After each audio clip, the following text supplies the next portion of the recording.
Hello dear students. देखिए बेटा, कल तक तो मैंने थ्योरी आपको समाप्त कर दी थी। आज जो है हम आपको आंकिक प्रश्न बताएंगे। देखिए, आंकिक प्रश्न हल करने से पहले कुछ महत्वपूर्ण बिंदु हैं, उनको विशेष ध्यान देना है उन पर। कि जैसे कुछ हमारे नियतांक हैं, उनकी वैल्यू जो है वो नियत है, उन वैल्यू को याद रखना बहुत जरूरी है। कभी कभी ऐसा होता है कि बोर्ड परीक्षा में जो है इन नियतांकों की वैल्यू नहीं दे रखी होती है। हालांकि अप्रॉक्सीमेटली होता है कि लगभग दे ही रखी होती है, बट जब नहीं दे रखी होती है तो उन वैल्यू को हमें थोड़ा सा याद रखना जरूरी होगा। तो पहले हम आपको कुछ नियतांक बताएंगे, उनकी वैल्यू, और फिर उसके बाद न्यूमेरिकल बताएंगे आपको। देखिए बेटा, कुछ नियतांकों में जैसे नंबर 1, कुछ वैल्यू कांस्टेंट जो है हमारी इलेक्ट्रॉन का द्रव्यमान। नंबर 1, इलेक्ट्रॉन का द्रव्यमान। इलेक्ट्रॉन का द्रव्यमान, देखिए बेटा, इलेक्ट्रॉन का द्रव्यमान क्या होता है हमारा, चाहे आप 9.1 into 10 to the power minus 31 kilogram लिखिए, या आप 9 into 10 to the power minus 31 kilogram लिखिए। यानी जो हम लिखेंगे, क्या लिखेंगे, 9.1 into 10 to the power minus 31 kilogram. Okay बेटा, ये है इलेक्ट्रॉन का द्रव्यमान। ठीक बेटा, वैसे प्रोटॉन का द्रव्यमान। नंबर 2, प्रोटॉन का द्रव्यमान। प्रोटॉन का द्रव्यमान, देखिए प्रोटॉन का द्रव्यमान क्या होता है बेटा, प्रोटॉन का द्रव्यमान हमारा है 1.7 into 10 to the power minus 27 kilogram. बेटा ये नियत वैल्यू है हमारी। फिर आता है हमारे पास अल्फा कण का द्रव्यमान। नंबर 3 जो है वो अल्फा कण का द्रव्यमान। अल्फा कण का द्रव्यमान कितना होगा बेटा, अल्फा कण का द्रव्यमान जो है वो 6.6 into 10 to the power minus 27 kilogram. Okay बेटा, फिर नंबर 4 पॉइंट जो है वो इलेक्ट्रॉन का आवेश। इलेक्ट्रॉन, हालांकि बीच में हम बताते रहे हैं आपको, इलेक्ट्रॉन का आवेश। इलेक्ट्रॉन का आवेश, देखिए इलेक्ट्रॉन का आवेश क्या है, E बराबर, यानी 1.6 into 10 to the power minus 19 coulomb. लेकिन बेटा कैसा होगा ये, ऋणात्मक। कैसा होगा, ऋण, यानी ये कैसा होगा, ऋण होगा।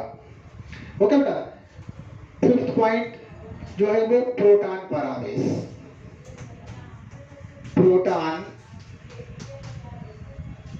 का आवेश, देखिए प्रोटॉन का आवेश क्या होगा हमारा, प्रोटॉन पर जो आवेश है सेम वैसा ही होगा बट धनात्मक होगा। 1.6 into 10 to the power minus 19 coulomb, और कैसा है बेटा, ये धन होगा। ओके, फिर बेटा 6 पॉइंट पर देखिए अल्फा कण पर आवेश कितना है। पॉइंट नंबर 6, अल्फा कण का आवेश। अल्फा कण का आवेश कितना होगा, देखिए 3.2 into 10 to the power minus 19 coulomb. कैसा होगा ये, धनात्मक। कैसा होगा, धन होगा। ओके बेटा, देखिए 6 पॉइंट तक हमने आपको बताया क्या, इलेक्ट्रॉन का द्रव्यमान 9.1 into 10 to the power minus 31 kilogram, proton का द्रव्यमान 1.7 into 10 to the power minus 27 kilogram, alpha कण का द्रव्यमान 6.6 into 10 to the power minus 27 kilogram, और इलेक्ट्रॉन का आवेश 1.6 into 10 to the power minus 19 coulomb.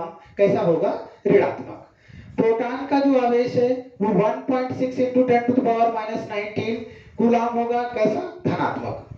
Alpha कण का जो आवेश होगा वो 3.2 into 10 to the power minus 19 coulomb, कैसा होगा, धनात्मक होगा। देखिए बेटा और भी आगे हैं इसके भी, जैसे एप्सिलॉन नॉट।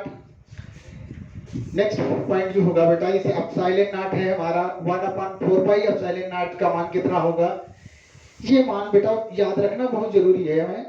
तो अब आते हैं एप्सिलॉन नॉट। 7 पॉइंट देखिए, एप्सिलॉन नॉट, चाहे इसको हम एप्सिलॉन 0 कहें या एप्सिलॉन नॉट कहें, कितना होता है 8.85 इंटू 10⁻⁻12 कूलाम स्क्वायर पर न्यूटन मीटर स्क्वायर। ओके बेटा, 8 पॉइंट कौन सा है हमारा 1/4 pi epsilon not, 1/4 pi epsilon not. इसकी वैल्यू कितनी होती है 9 इंटू 10⁻⁹ न्यूटन मीटर स्क्वायर पर कूलाम स्क्वायर, पर कूलाम स्क्वायर। ओके बेटा, 9 नंबर क्या है हमारा 1 एंगस्ट्रॉम। 1 एंगस्ट्रॉम बराबर लगभग सब जानते होंगे कि 1 एंगस्ट्रॉम बराबर कितना होता है 10⁻⁻10 मीटर। ओके बेटा, 10 पॉइंट पर आ जाइए। जी का मान, स्मॉल जी का मान हमें मालूम है, स्मॉल जी का मान कितना होता है 9.8 इंटू 9.8 मीटर पर सेकेंड स्क्वायर। या दूसरा, इसी की दूसरी वैल्यू जो है वो क्या है 9.8 न्यूटन पर किलोग्राम। दोनों वैल्यू लिख सकते हैं बेटा। ओके, ये तो कुछ बेटा हमारे महत्वपूर्ण बिंदु थे, जो नियतांक है उनकी वैल्यू हमें याद रखनी पड़ेगी। ठीक है बेटा, अब कुछ हम आपको फार्मूले से एक पास लिखे दे रहे हैं, उसके बाद आपके प्रश्न पर चलते हैं बेटा। कुछ फार्मूले हम लिखते हैं, जैसे हमारा वैद्युत क्षेत्र की तीव्रता का फार्मूला क्या होगा, कूलाम्स लॉ का फार्मूला क्या होगा, है ना बेटा, अक्षीय और निरक्षीय स्थिति में क्या होगा, वैद्युत द्विध्रुव क्या होगा, ये चीजें हमें आपको बतानी है। जैसे कुछ महत्वपूर्ण हमारे जो सूत्र हैं वो देख लीजिए कौन कौन से हैं। इनको एक पास लिखने से बेटा ये रहता है कि हमें याद रहता है जल्दी से। देखिए, जैसे हमने कहा कि जो कूलाम्स लॉ है, यानी कूलाम का जो नियम है, कूलाम का नियम क्या कहता है हमारा, उसका फार्मूला क्या है, कूलाम का नियम, यानी कूलाम के नियम का जो फार्मूला है वो F इक्वल टू क्या है 1/4 pi epsilon not Q1 Q2 upon R square. Okay बेटा, एक फार्मूला ये कूलाम्स का। ऐसे वैद्युत क्षेत्र की तीव्रता, वैद्युत क्षेत्र की तीव्रता, वैद्युत क्षेत्र की तीव्रता E इक्वल टू, चाहे आप वेक्टर में लिखे या ऐसे लिखते हैं, E equal to F upon Q naught, है ना। F अपॉन Q नॉट, यानी इसका यदि हम फार्मूला का मात्रक भी लिखें तो क्या लिखेंगे न्यूटन पर कूलम। क्या होगा इसका न्यूटन पर कूलम। ओके बेटा, एक चीज ये हो गई। अब देख लीजिए, किसी बिंदु आवेश के कारण वैद्युत क्षेत्र की तीव्रता क्या लिखेंगे, यानी किसी बिंदु आवेश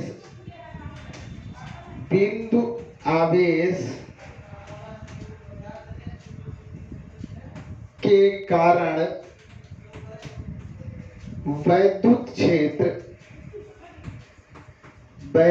क्षेत्र की तीव्रता क्या होगी हमारी E equal to 1/4 pi epsilon naught Q upon R square. क्या लिखेंगे Q अपॉन R स्क्वायर, काहे में होगा न्यूटन पर कूलम।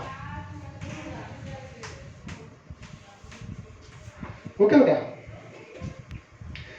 चलिए इसके बाद किसी बिंदु आवेश के कारण वैद्युत क्षेत्र की तीव्रता हो गई।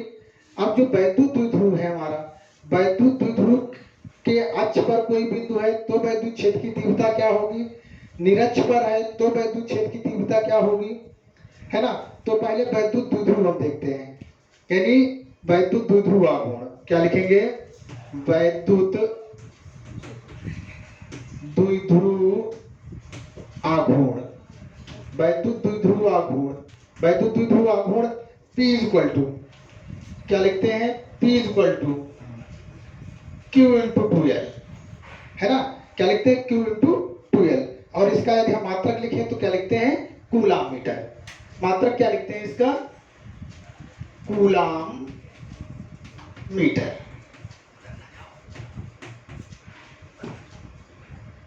ठीक है बेटा, आगे देखिए और आगे चलते हैं। देखिए बेटा, वैद्युत द्विध्रुव की अच्छी स्थिति में, वैद्युत द्विध्रुव की अच्छी स्थिति, अच्छी स्थिति में वैद्युत क्षेत्र की तीव्रता, में वैद्युत क्षेत्र की तीव्रता। देखिए अच्छी स्थिति में वैद्युत क्षेत्र की तीव्रता क्या है, E is equal to equal 1/4 pi epsilon naught 2p upon r cube. मात्रक क्या होगा, न्यूटन पर कूलम। इसका मात्रक क्या लिखेंगे हम, न्यूटन पर कूलम। ओके बेटा, अब निरक्षीय स्थिति में वैद्युत क्षेत्र की तीव्रता क्या होगी इसकी, अच्छी स्थिति में हो गई। अब निरक्षीय स्थिति में यानी वैद्युत द्विध्रुव, वैद्युत द्विध्रुव की निरक्षीय, निरक्षीय स्थिति, स्थिति में वैद्युत क्षेत्र की तीव्रता, वैद्युत क्षेत्र की तीव्रता, निरक्षीय स्थिति में वैद्युत क्षेत्र की तीव्रता E इक्वल टू क्या लिखेंगे, 1/4 pi epsilon not P upon r cube, Newton पर कूलम, न्यूटन पर कूलम। ओके बेटा, ये कुछ महत्वपूर्ण हमारे फार्मूले थे। अब हम न्यूमेरिकल पे चलते हैं, जो हमारे आंकिक प्रश्न है उन पर चलते हैं। देखिए आंकिक प्रश्न, पहला आंकिक प्रश्न हम आपको बता रहे हैं, ध्यान से सुनिएगा बेटा, बहुत इजी है, बस क्या है फार्मूले हमें याद होने चाहिए। फार्मूले याद रहेंगे तो प्रॉब्लम्स नहीं होगी हमको। देखिए बेटा, एक क्वेश्चन है आपके पास, अंक नंबर फर्स्ट है, नाइट्रोजन दे रखा है, परमाणु क्रमांक और परमाणु भार दे रखे हैं इसके। कह रहा है कि नाभिक पर कूलाम के आवेश की गणना करनी है। नाभिक पर कूलाम के, नाभिक जो है, नाभिक पर कूलाम में आवेश की गणना करनी है। तो आवेश की गणना हम कैसे कर पाएंगे, कि आवेश की जो गणना करेंगे इसके लिए वो कैसे करेंगे। देखिए हमें पहले से ही मालूम है इसमें कि जो नाभिक है इसमें 7 हमारे जो है प्रोटॉन है और 7 न्यूट्रॉन है। जब 7 प्रोटॉन और 7 न्यूट्रॉन दे रखे हैं बेटा, तो 7 प्रोटॉन और 7 न्यूट्रॉनों में आप एक चीज देखिए, इसमें 7 प्रोटॉन है 7 न्यूट्रॉन है। न्यूट्रॉन तो हमारे उदासीन होते हैं, है ना। जब न्यूट्रॉन हमारे उदासीन है तो हमारे पास क्या बचेंगे, सिर्फ प्रोटॉन बचेंगे, है ना। जब सिर्फ प्रोटॉन बचेंगे तो हमारे पास जो वैल्यू दे रखी है वो क्या दे रखी होगी, नंबर 1 पर कि Q बराबर फार्मूला हमें लगाना होगा क्या, N नंबर दे रखे होंगे, कितने 7 दे रखे हैं, यानी N की वैल्यू कितनी है, यहां पर लिखना चाहे तो लिख लें कि 7 न्यूट्रॉन और 7 क्या होंगे, प्रोटॉन होंगे। क्योंकि न्यूट्रॉन जो होते हैं वो बेटा उदासीन होते हैं, न्यूट्रॉन जो है वो उदासीन है, प्रोटॉनों पर हमारे आवेश है प्लस का, है ना। तो नंबर ऑफ प्रोटॉन दे रखे हैं 7, तो Q is equal to N कितना है 7, E की वैल्यू हमें मालूम है, कांस्टेंट वैल्यू अभी मैंने आपको बताई 1.6 into 10 to the power -19 coulomb. Okay बेटा, ये वैल्यू है हमारी, मल्टीप्लाई कर लीजिए इसकी, तो Q is equal to 11.2 into 10 to the power -19 coulomb. Okay, एक ही न्यूमेरिकल है बेटा। देखिए और भी बहुत सारे न्यूमेरिकल्स हैं, अब नेक्स्ट टाइम जो है हम आपको आगे न्यूमेरिकल्स बताएंगे। ओके बेटा, थैंक यू।